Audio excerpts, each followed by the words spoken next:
How to fix if you cannot receive calls on Samsung A08. Let's start the video. First of all, if you want to fix this problem, so restart device, just click and hold side power button and volume down button at the time.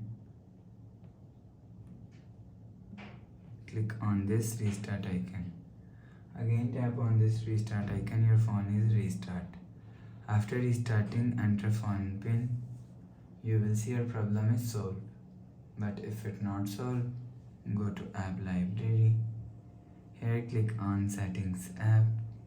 Now in setting, click on notifications.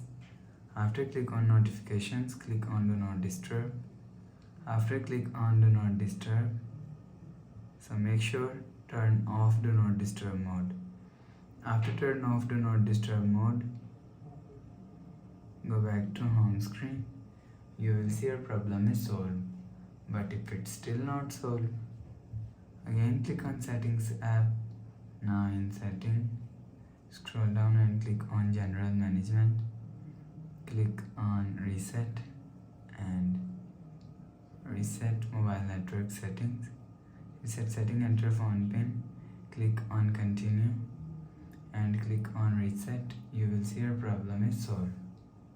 But if it doesn't fix this problem, insert SIM card, remove SIM tray. After remove SIM tray, clean with the help of tissue paper. After cleaning again, insert SIM tray. You will see your problem is solved. So please subscribe for more new latest videos. Thanks for watching.